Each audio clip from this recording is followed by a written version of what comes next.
a Brannon House Television Network. The Tamara Scott Show. Tamara has served as the state director for one of America's largest pro-life, pro-family public policy organizations. In 2007, Tamara was named one of America's top 10 most influential kingmakers by the Religion News Association. Tamara has spent years proclaiming and defending the values of a Christian worldview that is the foundation of our constitutional republic. And now, here is your host, Tamara Scott. Good morning, everybody. Welcome and thank you for joining us. This is the Tamara Scott Show, where we help you live God's Word in today's world when the headlines hit home. We want you to stay focused. We don't want you to be distracted. We don't want you to be fearful, because then you're malleable, vulnerable. Stay on task. God has a plan for each and every one of you.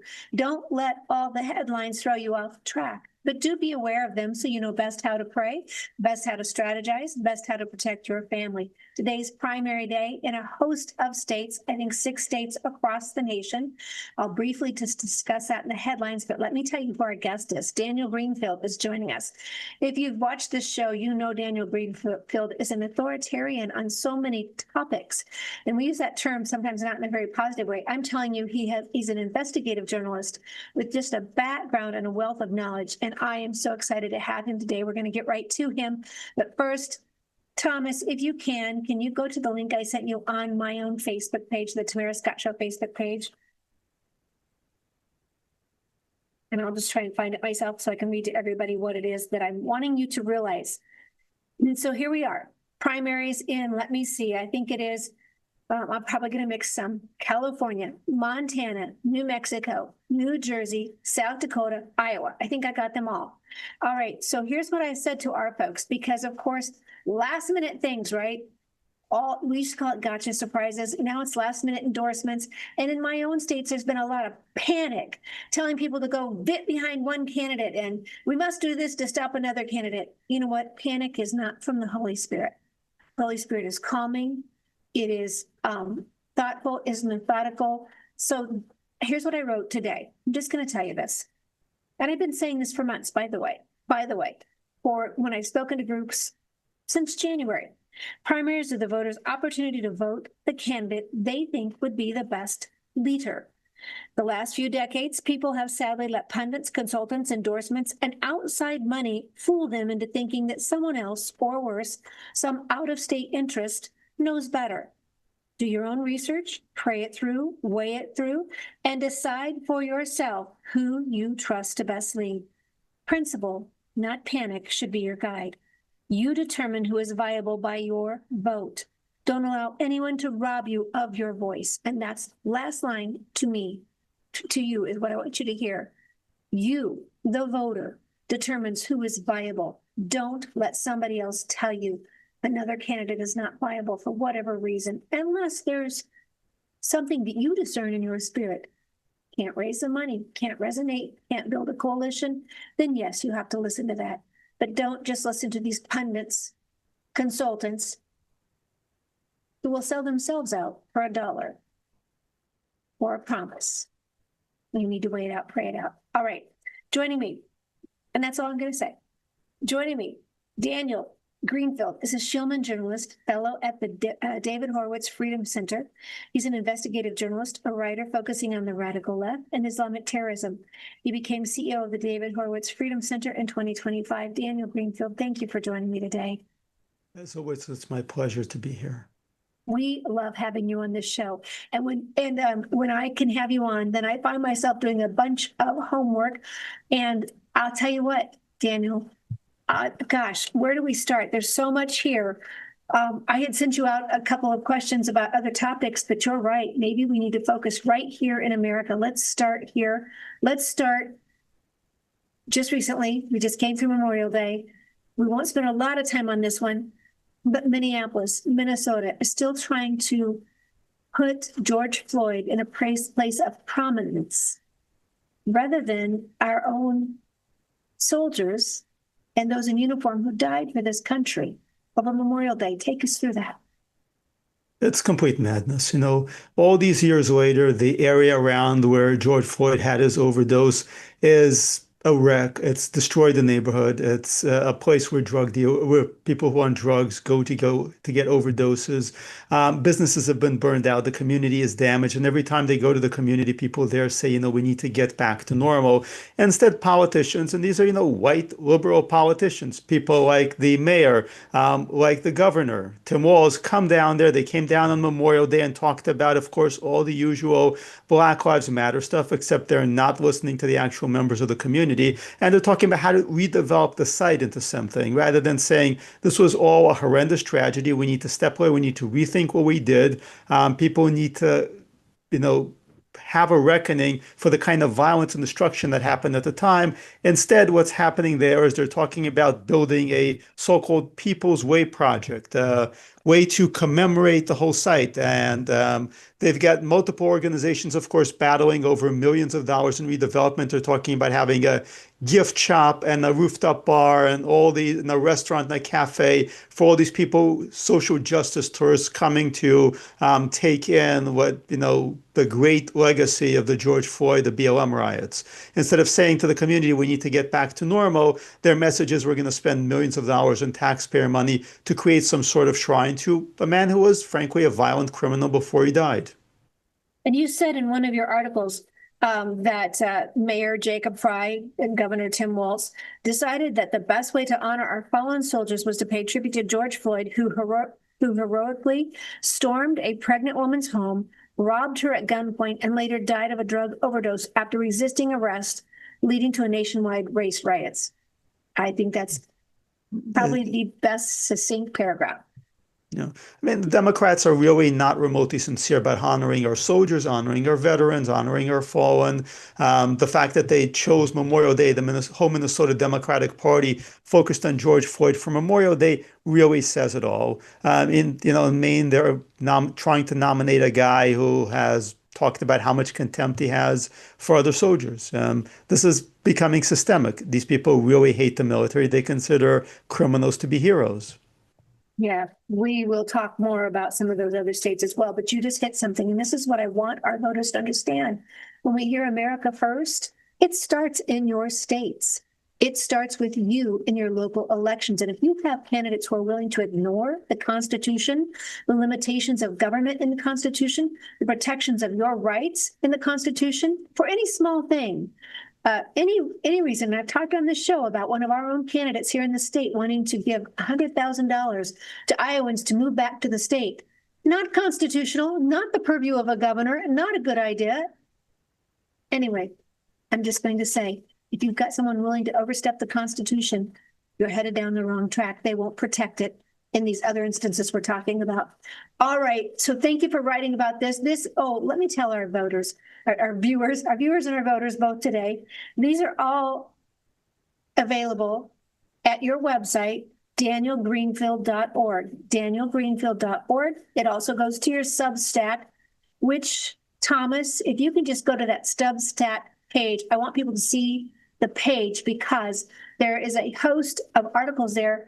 Daniel, I don't know when you sleep because you have written, I think, pretty much every day for the last week or so. There's a new article. Things keep happening every day. I should also mention that I'm with the David Horowitz Freedom Center, and our site is also frontpagemag.com. But unfortunately, things keep happening. I can't do anything about it. Well, thank you for somehow getting pen to paper and getting on the keyboard and getting these out to all of us. But people can follow you on your Substack and get a lot of that information for Front Page Magazine. And I believe you have a subscription as well. So not just on certain topics we're talking about today, but on a wide breadth of topics that are going to impact us as voters and impact our freedom and our sovereignty as a nation. All right, so we've got just maybe 3 minutes before we go to break. I want to start what's happening. Your article on the 27th of May, District of 9/11 victims may elect a World Trade Center terror sheiks translator. Yeah, insanely enough, I broke the story back in April. We've got a candidate, Hisham Hamawi, an Egyptian Muslim, who's running for Congress. He's currently a front runner for the Democrat nomination, which means he's likely to end up in Congress, who was a translator for the Blind Sheik, the guy at the center of the World Trade Center bombing plot, the Monuments plot targeting the Statue of Liberty, among others that followed. And this is the kind of thing that's being normalized. We've had people who are apologists for terrorists. Now we've got a terrorist actual translator. So the next step is to actually, I mean, this guy also, by the way, volunteered for an Al-Qaeda front group in Yugoslavia. So we're really getting close to having our first Al-Qaeda congressman. And give us his name so the viewers and voters are aware. Hisham Hamawi. It goes by Adam Hamawi. All right. And so in your article, you say that New Jersey has pretty much almost more than any other state is dotted with memorials of victims to the two Muslim terrorist attacks on the World Trade Center nearby Manhattan. And you talk about the 1993 attack or attempt as well, the successful attack in 2001. And then this is the 12th congressional district stretching from Plainfield, less than an hour away from Ground Zero, to the state capitol in Trenton. All right, so let's go through this a little bit. He failed to directly condemn the terror sheik who was such a crucial figure in the Islamic terrorism. So this candidate can't condemn the attacks even? So Hamawi was working as the translator for the Blind Sheik. He was with him in the car when the Sheik was going to a terrorist conference in Detroit. He testified in his behalf at the trial. Since then, he's had ties to other figures involved in the same terror network. So, and interesting enough, the Sheik's bodyguards were very paranoid. They didn't let anybody who they didn't trust near him. So this guy was trusted. He was near him. He was his translator. And this other translator was actually closely involved in the terrorist plots against the Statue of Liberty and other New York City landmarks. So this guy was really involved. He was tied up with this terror network. And now he's running for Congress and he's a Democrat frontrunner. It's absolutely surreal. And did he testify in defense? Yes, he did. And at that trial, I think you say he'd been brought in to deny a government informant's claim that the Blind Sheik had called for terror attacks, but was forced to admit that he had indeed called for them. Yes. He had to admit that the Sheik kept talking about jihad and the importance of waging war against non-Muslims. He's tried to refuse to condemn them. He said, I condemn all violence, which is completely meaningless, and defended the Sheikh Omar Abderrahman. This guy, by the way, was an associate of Osama bin Laden, of the Al-Qaeda network. ISIS tried to kidnap Americans to secure his release from prison. This is what we're dealing with here. All right, we're going to go to break. We'll come back and maybe close up on this because I think there's a little bit more here that you have been covering this since April.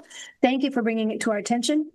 When I come back, I'm going to ask you, mainstream media, have they picked it up at all? I'll ask you that when we come back from our break. Daniel Greenfield is my guest. You can find him at Front Page Magazine, Daniel, the David Horowitz Center, and you can find him at danielgreenfield.org as well. Stay tuned.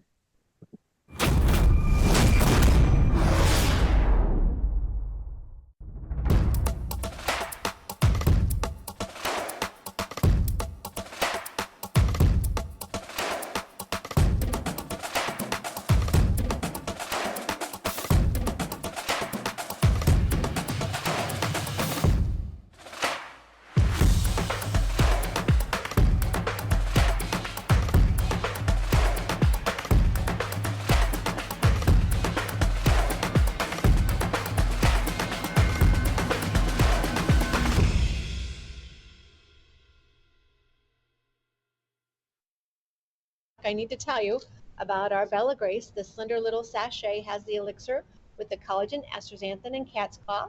In 2022, got an award for helping with cognitive function, and in 2023 in the sports arena for active ingredients, nutrition, and format. But the best is what we hear from so many of you. You have noticed better joint health, improved mobility, less eye strain and fatigue, helping with computer vision syndrome, visual acuity, depth perception, alleviating dry eyes, but also helping with your immunity, your stress management, endurance, less fatigue overall, not just eye fatigue, muscle recovery, mental clarity, focus, and gut health. Then there's the fun list. The firmer, smoother skin texture, fewer fine lines and wrinkles, improved skin elasticity, decreased age spots, more even skin tone, improved skin hydration, reduced oxidative stress, healthier nails, less cellulite, hair health, better sleep. Who wouldn't want any of those? Call them beauty items if you wish, but who doesn't want to feel a little bit better or more confident when you're going to present in the public square, when you're going to speak at a city council? And who just doesn't want to feel a little healthier? Maybe they're just byproducts of being healthier. More information at tamara.bellagraceglobal.com, tamara.bellagraceglobal.com. All right, everybody, thanks for staying with us. I am Tamara Scott. My guest is Daniel Greenfield, investigative journalist. All right, Daniel, we were talking about the primary in New Jersey, where they may elect someone who was a confidant, I would think is the way to say it, a trusted friend. As you say, in that vehicle, there were only, I believe, 4 people allowed in the one vehicle who were trusted. And this candidate for Congress was one of those 4 with someone who is a known terrorist. Is that a correct way to say it? Yeah. This guy, Hisham Adam Hamawi, accompanied the blind sheikh closely. He was there at the press conference that the sheikh held to deny that he was involved in terrorism. He was there testifying in his defense at the trial. And he was there in the car. And the interesting thing about the car is there was a government informant in the car. And the sheikh specifically asked him to get a bigger vehicle, a minivan, to be able to accommodate all the people that were going with. And one of those people was Hamawi. So it was important to the sheikh to have Hamawi there. Hamawi has accompanied him. And I have to again emphasize that the blind sheikh was tied in with Al-Qaeda, with ISIS. After he's imprisoned, Osama bin Laden holds a press conference with the sheikh's sons and encourages them, reads this fatwa, this Islamic command from the sheikh, calling to attack Americans, attack them in the air. Destroy their planes. This leads directly to September 11th, to the attacks in Yemen on the USS Cole. So we're talking about the terror network that we've been fighting all these years, the first original attack on the World Trade Center, but also all the attacks that followed afterward by Al-Qaeda. And we've got one of these guys that came out of this environment who's now actually the Democratic Party's front runner in New Jersey. And for Congress. It's pretty incredible, and it shows how quickly things are disintegrating, how the Democrats are being radicalized, how Americans are being normalized to accept what would have been previously unacceptable. If you went back 20 years and told New Yorkers, that the mayor is going to be somebody who supports terrorism, and over there, over the river, you're going to have an actual potential member of Congress who was tied up with a blind sheikh, people would not have believed you. They wouldn't believe this could be happening in America, and it's happening now. Let alone in New Jersey, where I think there's some pretty solid folks who are hardworking. You can call it blue collar, call it whatever you want, but I just think even in the Democratic Party, some of these folks would not allow this type of individual to be elected. And did you find that? Well, the thing is, yes, there are families of victims, including the victims of the original attack, the September 11th, who have been speaking out against this. But at the same time, New Jersey has been really destroyed under Democrat control. The property taxes are murderous. There's been mass migration from the third world, which created entire sizable Muslim enclaves. We talk about what's going on in Michigan. We've been talking about what's going on in Texas. It's been worse in New Jersey. I mean, there's an entire city, Patterson, which is widely known as Patterstein because of its Islamic population. There are parts of this is really where you had people celebrating on September 11th, dancing on buildings. We're not supposed to talk about this. President Trump became the first person in national politics to talk about this, and all the politicians in New Jersey denied it up and down. But I believe it was the New Jersey Ledger, Star Ledger, which actually came out and said, yeah, there were police calls about it, that they were actually dancing on buildings while watching the towers burn. Right. This is where this comes from. One more question, then I'll get back to the media. Why, or is the media willing to cover it? You sent out an inquiry to the candidate himself. Did he respond? No, he did not respond. When the local media finally cornered him, he basically claimed that I was a member of a hate group. And so the story itself is somehow illegitimate. And it's just people picking on Muslims. I know if you're testifying on behalf of an Islamic terrorist, it's not people picking on you. It's not Islamophobia. It's just facts. And this candidate himself is a plastic surgeon. Yes, one which has a very bad track record, apparently. There have been some serious complaints about him, patients with their faces burned, stuff like that. And one more thing. this sheik, the blind sheik, who seems to be the trusted friend of this candidate, was a key theological figure in the Egyptian Islamic Jihad, which made up the core of the Al-Qaeda. ISIS had called for kidnapping Americans to secure his release. His followers joined Al-Qaeda and went on killing Americans in his name, including 9/11. So they've been friends for decades. Oh, the blind sheik himself is dead because he was an old man at the time, but the entire terror network is still around. And some of the people from those days, Hamawi seems acquainted with at least one of those people was involved in an Al-Qaeda front group. So this stuff still keeps going, unfortunately. Bin Laden is dead. The blind sheik is dead. Some of these people are dead, but the networks continue and they continue to threaten Americans. All right. And then really quickly, American Priorities PAC. Who is this? So this is Muslim tech money. They made money from the big tech industry. They're Pakistanis. They financed Zoran Mamdani. They're financing Hamawi to the tune of $2 million. They're now financing some pro-terrorist candidates in New York, like I believe Brad Lander, who recently attended a mosque and prayed in the name of Allah, despite claiming to be Jewish. And afterward, the imam called for the killing of infidels, which means, non-Muslims. Clairval, there's a few other people that are also pro-terrorist. So we now are seeing significant inclusion of Islamic money, Islamic tech money into local politics, which is a very dangerous phenomenon. So there you have it, viewers and voters. You cannot take a PAC, a candidate, a slogan, at its phrasing, at its title. You better do your research. When you hear American Priorities PAC, you're going to think it sounds like America First. It sounds like Donald Trump. But there you're telling us it's Islamic tech money and funding candidates who are calling for the killing of infidels. This is alarming. All right, back to my question. Mainstream media covering any of this?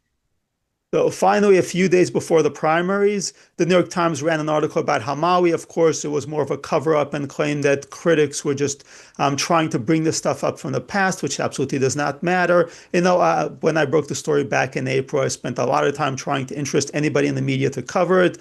They were all turning me down, including conservative media. The New York Times, which originally reported on the trial back in the 90s, sat on the story and sat on the story and sat on the story until they finally ran this defense of Hamawi right before the primaries. It's transparent. All right. So the questions that you had called out to the candidate, if the candidate finds what we're saying today in any way untrue and wants to have their say, you are welcome to come on this network, and we will have you here at a time when Daniel Greenfield can be here as well, and you can ask and answer questions back and forth. That's my offer. Is that fair to you, Daniel, as well? Sounds very fair. All right. Fairer than the media. And as well, anytime, as I told Daniel during the break, anytime he has something, let us know, because our voters, our viewers, are the folks who watch this network. They're able to handle the tough topics. We talk about a lot of things the other news stations and media and outlets and podcasts won't touch. My husband says our show is not always easy to listen to because we tackle the tough topics. All right. Anything else on this topic before we go on? I think that covers it. All right. So, excuse me, anything else in the elections taking place across our nation that we should be thinking about this primary season? Oh, there's a whole bunch of DSA candidates. Those are candidates on the far left, as mentioned. Some of them are supported by Islamic money. Some of them are straight up foreign influence operations. We've got candidates linked to the People's Network, which is the Singham Network. They've been behind a lot of the more recent riots for Hamas. Singham himself, Neville Singham, is operating out of China. His office is filled with communist Chinese propaganda, but he's got a major base in New York. He's married to the head of Code Pink, if you recall, the radical leftist protesters. So we now really have Chinese direct intervention in our elections. And the same people who are screaming nonstop about Russia, Russia, Russia, have no problem with this. They have nothing to say about Chinese interference in our elections. And you should just be wary and do your research. This is something Tamara said very importantly. People need to do their research because, yes, something like American Priorities, they're using, in some cases, affordability rhetoric, rhetoric that sounds patriotic, rhetoric that sounds populist. In many cases, some of these people are actually very bad actors. They have ties to foreign networks, including to China, which I think is a mistake for the Trump administration not to be discussing and aggressively countering, because we cannot have China interfering in our elections. Absolutely. I do agree that we need to be upfront, and be concerned about China, the CCP. We've talked about it on this show with the battery energy storage systems and the CCP affiliated components, the corporations or organizations sending components for those battery energy storage stations, having CCP affiliated components in them that they can operate remotely. So something for us to be thinking about, as well as the AI data centers and the war coming into our farmland. And yeah, there's the self-driving cars out of China. You've got actually remotely piloted Chinese cars that are just going around America. And those are cars that they can control remotely. I mean, we're allowing weapons in our own country that are controlled by foreign elements. I hadn't thought about that one. So you're saying they're controlling them while they're not even in this country. And these are the driverless cars? Some of them. Others are the electric vehicles that Americans may be driving. Well, Americans are not driving them. These are self-driving cars that are being tested in America by China. Okay. All right. So, all right. Very good. As well, we just read a headline about those of you who are driving electric vehicles, what it may be doing to your health. There's something to think about too. We talk about EMFs, keeping your routers away from your sleeping area, for safety. And here you're hopping in an electric vehicle, something we'll have to talk about in a future show. All right. So Daniel, before we head to break, we've got 30 seconds. I say we had to break and come back. When we come back, maybe we'll hit some of the global headlines if we think we've covered the domestic. But I thank you for being with me. Daniel Greenfield is my guest today. And as we said, you can find him at the David Horowitz Center. You can find him at Front Page Magazine. You can find him at danielgreenfield.org on Substack. Stay tuned. We'll be right back. Information you need to know.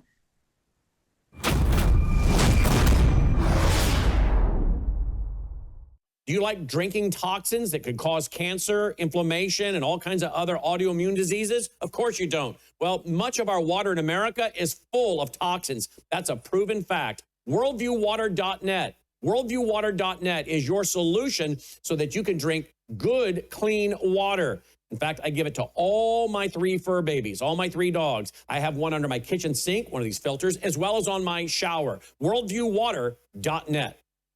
This is our new NutraSwish, Numi NutraSwish. You can find more information at Numi, neumi.com/TTSS. neumi.com/TTSS, one of the products we offer because you all have different preferences and respond differently to different items. So this is our lavender. It's for ladies anywhere along your journey. No hormones in it, but if you're taking a hormonal supplement, you might want to check with your doctor. The blue is for anyone over the age of 18. It has the glutathione, which is a antioxidant, helps with over 400 cellular functions, and it helps detox heavy metals, forever chemicals, graphene oxide, one of those terms we learned after 2020, and it helps detox glyphosate. The good glutathione helps detox glyphosate. Glyphosate is found in ag chemicals or lawn chemicals, and some are very concerned about possible links to cancers, HPVs, and diabetes. But the blue bottle, the glutathione, helps detox heavy metals, forever chemicals, graphene oxide, and glyphosate. Then there's the mango-colored bottle you see on your screen. Numi Neuro helps with your mind, your memory, and your focus. Now, again, after 2020, we heard something about brain fog, a term we'd not heard before. Whether it's from a virus or a vaccine, many have found relief, a little help, with Numi Neuro, the mango-colored bottle. When used with the blue bottle, it is so positive that the American Brain Council wrote about it, and it looked like an endorsement. Though we're told they don't write endorsements, it was simply a positive review of what they saw. You can find more information at Numi, neumi.com/TTSS, neumi.com/TTSS for the Tamara Scott Show. Why? Because we want you feeling your best. And when you use that TTSS link, you help us be our best. All right, everybody, thank you so much for staying with us. We're going to get right back to our guest. Daniel Greenfield is here. Incredible writing. Substack is available. You could subscribe. Just go there right now and look at his page. Well, stay with us right now, but after the show, go there and just look at the incredible articles he's written just in the last several days. All right, so Daniel, I said we'd finish up on the domestic issues, and you're reminding me over the break, there's a lot of domestic headlines we should be concerned about. Let's start with Mamdani. Israel just had their parade in New York City. This has been a time-honored tradition. I believe the mayor has always participated, but not this year. Yeah, not this year. It's, it's one of the usual New York City ethnic parades. You've got the St. Patrick's Day parade. You've got the Columbus Day parade for Italians. Of course, now that's controversial because Columbus is bad because he discovered America. And Israel, of course, is, also bad because it stands up to Islamic terrorism. So Mamdani, who really kickstarted his political career protesting after the October 7th attacks, unsurprisingly, made a big show of not attending. And in the past, he's just really signed off on Islamic mob attacks against synagogues like the Park East Synagogue. So people were expecting some ugly scenes, but the Israel Day Parade brought in the state attorney general as grand marshal. So the mob decided to stay home because she's a Mamdani ally. But there's ugly things going on there. Mamdani is backing some extremely radical candidates, including one who called for the destruction of Israel, the destruction of America, the elimination of all police, and of course, for licensing more Islamic terrorist attacks and eliminating private property. To our viewers, if you think this can't happen in your state, if you think this is America and the Constitution protects us, yes, it should. But as your founding fathers said, it is worth little more than the parchment it is written on if we have elected officials who will not uphold it. And that's where we're at. So Daniel, please repeat that for me again. The destruction of Israel, the destruction of America, the defunding of all police, or the elimination of all police and Elimination of ICE. police, she was very clear about it. We need to get rid of all police, she said. And of course, the elimination of private property. Of private property. We already see Mamdani doing this when he says he's going to, and I saw to see the people on the stage behind him cheering, and he's talking about coming after property owners, and they couch it after those who are what you call them, the landlords that don't take care of their properties, what do they call them? The slum tenants or slumlords. So people are cheering, but this could be anybody, depending on how they define it and decide to go after. Do you think he will be successful in forcing people out of their ownership of properties? I mean, we already have a situation in New York City where any small, if you're in a position to rent a building or an apartment, it's probably best not to do this in New York City. And this is one reason why there is a housing crisis, because what happens, and this has happened over and over again, somebody moves in, they're there for 30 days, you're basically not getting them out. You're not getting them out without paying them tens of thousands of dollars. And there are people who make a serial habit of doing this. And things like background checks the landlords in the past have used have been rendered illegal. If you're caught doing that, that is, of course, discrimination. If you deny housing to a criminal, that's discrimination. So somebody comes in, they have a horrible record of doing this over and over again. You can't deny them because then the city will come after you. But if you let them in, then they stop paying rent. There are people who have been dealing with this for 5 years, 10 years, particularly during the pandemic. Basically, everybody who wanted to could stop paying rent. So a whole bunch of units were just now off the market, which of course is, one reason why you're having trouble finding an apartment. Mamdani came in promising, he's going to create more housing. What he's going to do, of course, is seize more apartments that are not occupied by people, because those people can't occupy them because they can't actually rent them. So now there's going to be pressure from a lot of people to completely withdraw units from the market, because they're going to get hit if they don't. And then they're going to try to find pretext for seizing those units unless people sell them to the government at practically nothing. So this is, the usual communist stuff. And it's, of course, just going to make the housing situation even worse, because if you have no incentive to take care of units because the government is seizing them, they're going to be horrible. If the government takes over them, I can tell you what housing projects look like in New York City. They're terrible. Yeah, isn't that ironic that they can come after private ownership for not meeting a certain standard, but government housing, as you say, seldom meets any standard that would be inviting or attractive to most of us. All right. All right. And coming back to me is the World Economic Forum, Klaus Schwab. You'll Yeah. own nothing by 2030 and be happy about it. And I've told our viewers this before. You don't think about the people you electing helping bring that into being. But here it is in Iowa as well, by those wanting to take our private property, or at least control of it, if not confiscating it, through eminent domain for private gain in the CO2 pipeline. You better know who you're voting for. All right, so let's go back. Mondami is endorsing someone in an office that is a little bit alarming. Tell us about this. So this is one of the latest candidate, the last congressional candidate is endorsing De Rosa Villa Chevalier, who's a Muslim convert. And, you know, just I can have a bunch of stuff here, but let me just read a poll quote from her. I forgot to get napkins, so I just wiped my hands on the American flag. This is what you're dealing with. This is a woman who has called for abolishing the police, open borders, a world without borders, just like a world without police or prisons is possible and necessary and the only moral way forward. She called for seizing the means of production. That's a standard Leninist, Marxist, communist slogan. She called literally abolish the border. You know, if there's any ambiguity, yes, literally abolish the border. What do these people think when you get rid of the police, when you get rid of those who help keep law and order?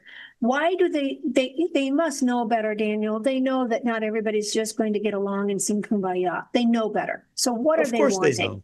Of course they know. Remember, the point is chaos.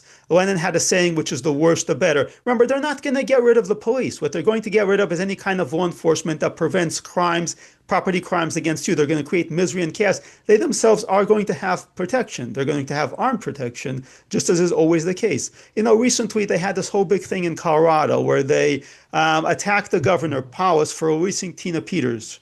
Now, at the same time as he was pardoning Tina Peters, commuting her sentence, he was releasing actual killers and attempted murderers and rapists and all sorts of horrifying criminals. They had zero problem with that.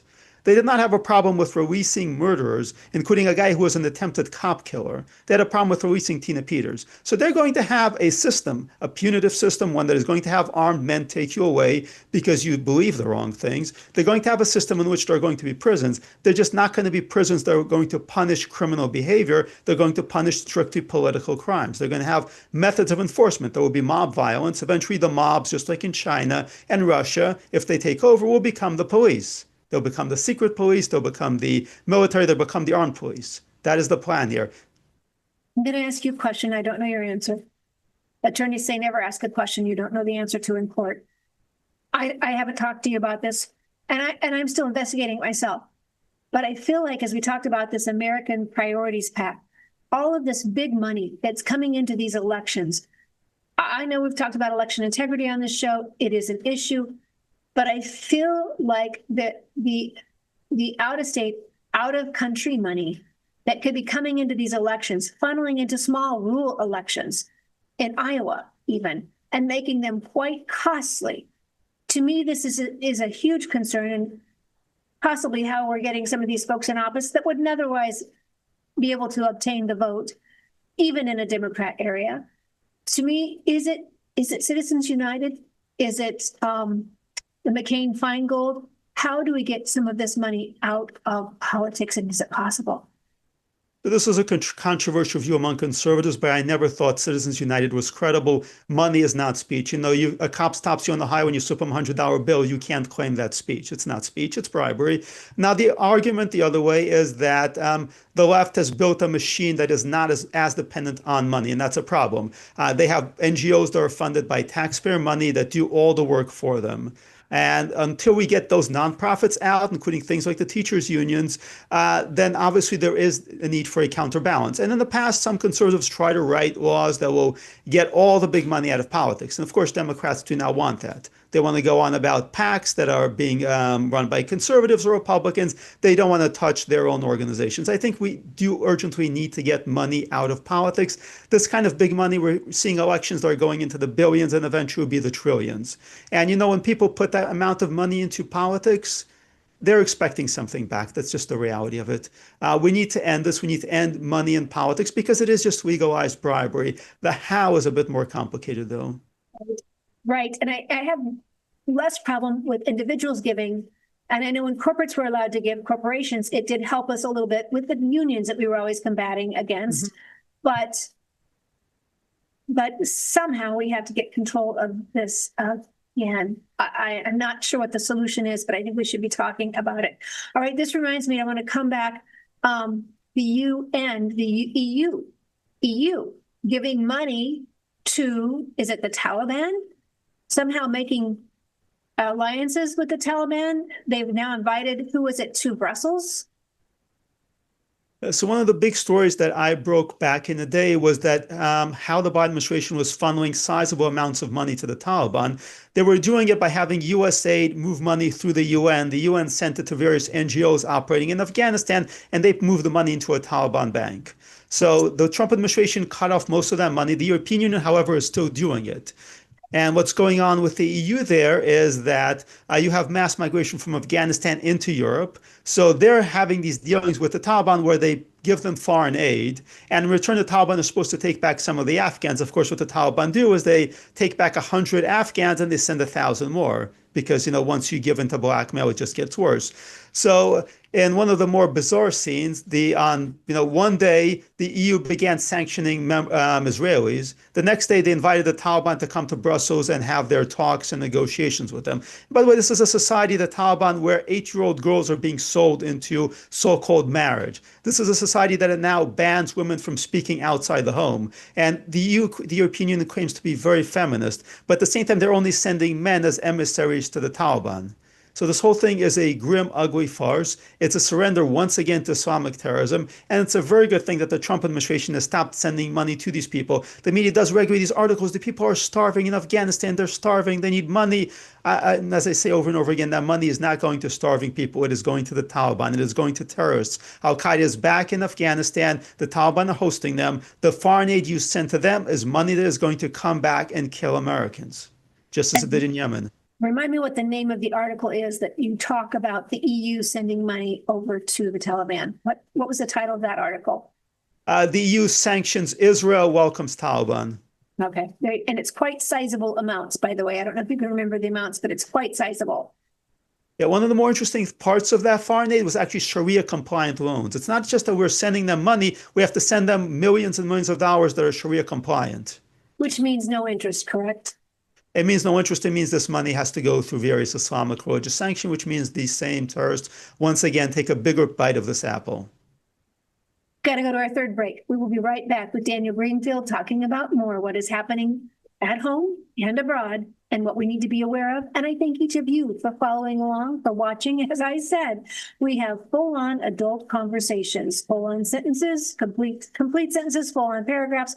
We talk about the tough topics, and my hat's off to all of you for caring enough about your country to take time out to do this. We'll be right back. Stay tuned.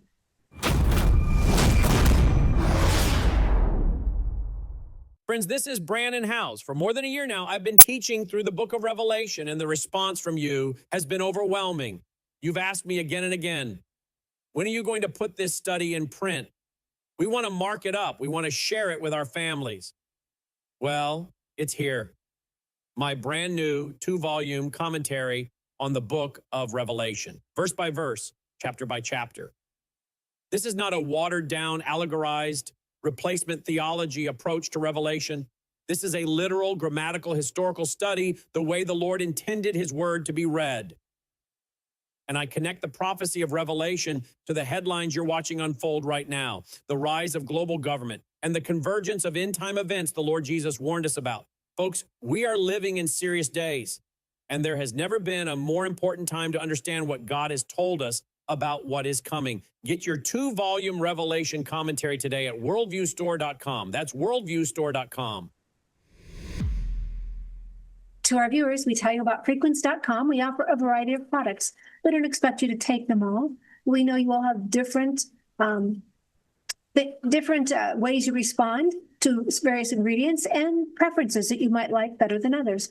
So we offer this. This is to help you with your trace minerals, because sometimes even the best intentions in eating doesn't end up helping if those trace minerals aren't in your vegetables that you may even grow, but the soil may not have those minerals anymore. So Source, You can find us at frequency.com/Tamara Scott, frequency.com/Tamara Scott. You see it there on your screen, as well as some other products they have. I tell you, check them all out, just like when you go to the grocery store. Some you would use, some you would not use, but we want to help you be your best. And when you use these products with our Tamara Scott tag, then you help us be our best. All right, I'm talking with Daniel Greenfield. You can find him on Substack. You can find him at danielgreenfield.org, Front Page Magazine, or David Horowitz. Is it the David Horowitz? Center. There you go. And our site is frontpagemag.com. Thank you. Thank you so much. All right, Daniel, there's so much here. We haven't yet got everything domestically. There was one more you just reminded me of about a judge, and this involves Comey. Talk to us about this. So one of our projects at the David Horowitz Freedom Center is something called the Judicial Accountability Project.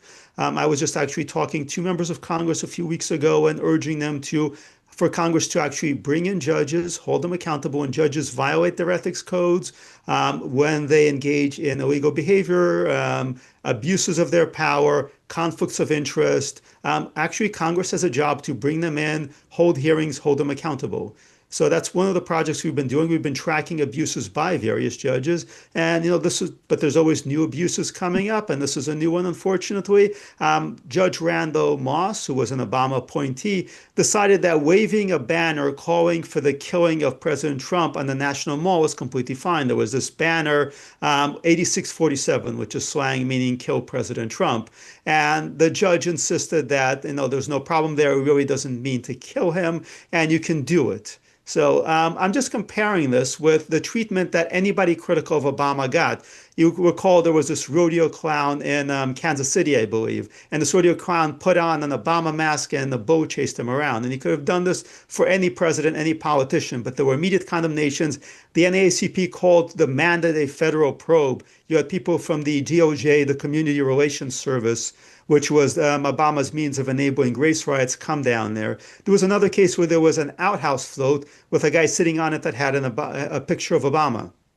Again, threats, investigations, people had their lives ruined by this. If you said anything at all critical of Obama, you faced potentially serious consequences because, any kind of criticism of Obama supposedly was a threat. Meanwhile, you can have a banner, an Obama judge is fine with a banner calling for the murder of President Trump just flying on the National Mall, which is federal property.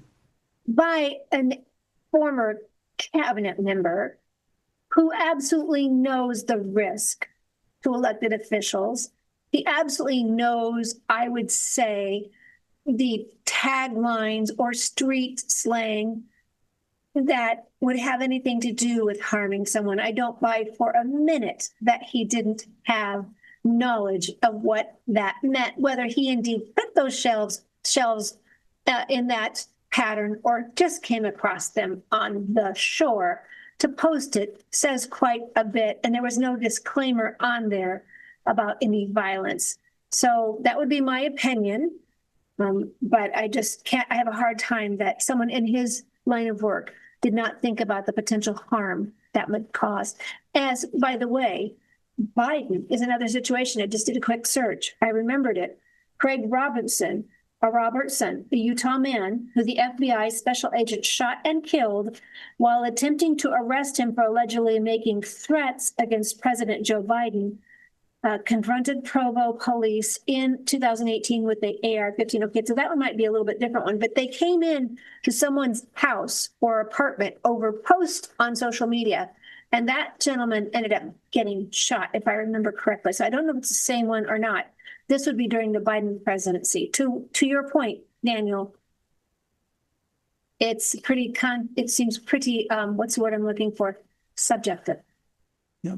One of the things I did a report on the amount of merchandise on Amazon, eBay, other sites like this, Etsy, which banned pro-life people at one point, calling for President Trump's death. If you just look for things like, is he dead yet? You will find T-shirts, baseball caps, wine bottles, bumper stickers, every possible thing. When you had the two Muslim men who planted a bomb on a Fox News truck after the Charlie Kirk assassination, they had the "Is he dead" flag in their yard, and I was curious where it came from. You can find all the stuff on Amazon.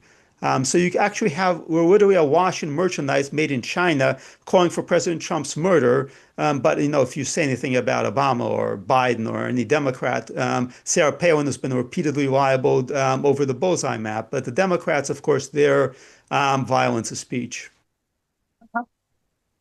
All right. Thank you for bringing that to our attention. Do you want to hit France on fire in Australia? Sure. Where would you like to start? Well, we have the riots once again in France, and the riots are now a common event because you have a large young Muslim population, what we call military-age males. Some of these people actually invaded the country during the so-called Arab Spring in huge numbers. They're not legally there, but nobody is deporting them. And so anytime there's any kind of unrest, they, of course, go into the streets. It might be a sports team winning. It doesn't matter. They go into the streets. They smash things. They attack women. They rob people. They deface national monuments. And this is unfortunately a constant event. And this is what happens when you bring in a large migrant population. This is why we should be really thankful President Trump has deterred a lot of people. I know people are complaining we only have so much in the way of deportations. Yes, we only have so much in the way of deportations, but the deterrent factor is amazing. I was doing a breakdown in the drop in migrant encounters at the border.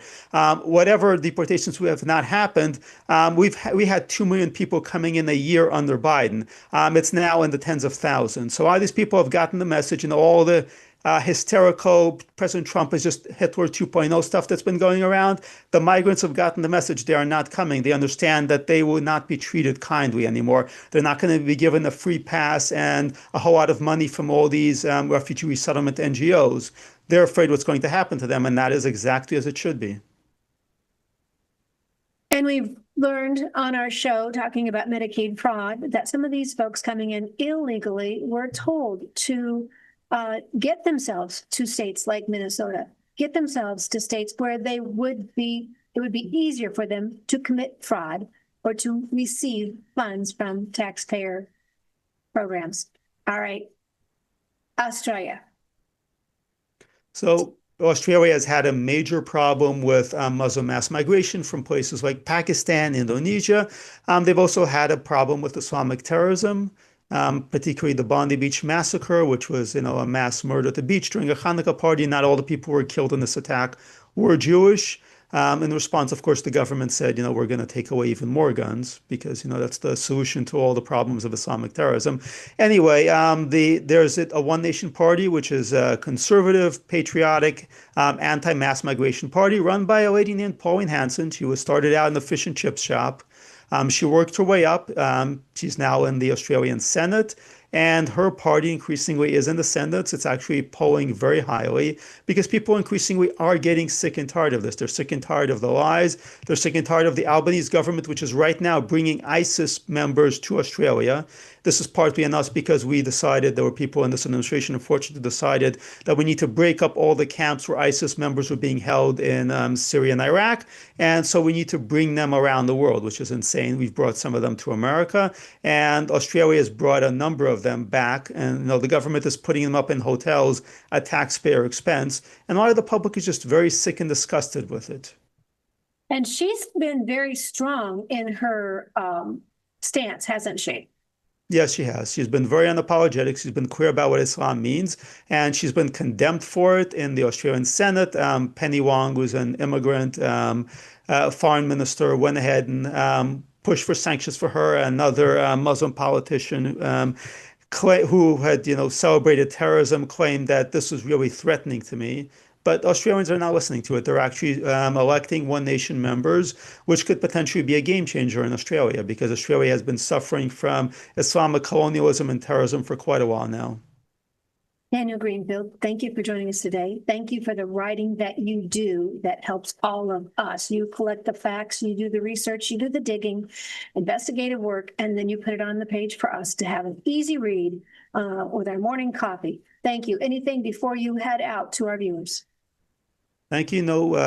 Doubling down what you said, we are all voters. We have an opportunity to vote, to speak our minds, to influence the process. I know a lot of people feel dispirited, like it doesn't matter. Even if you think it doesn't matter, try. Our ancestors, we remember on Memorial Day, they didn't know if they were going to survive. They didn't know if they were going to actually succeed. They did their best. All we're being asked to do is just stand on line. Yes. Pick the one you trust. to truly stand on integrity and Constitution, and I would say our Judeo-Christian foundations as a nation. Daniel, thank you for joining me today. To everybody out there, we tell you to live boldly, love better, laugh bigger, be encouraged, and never be complacent.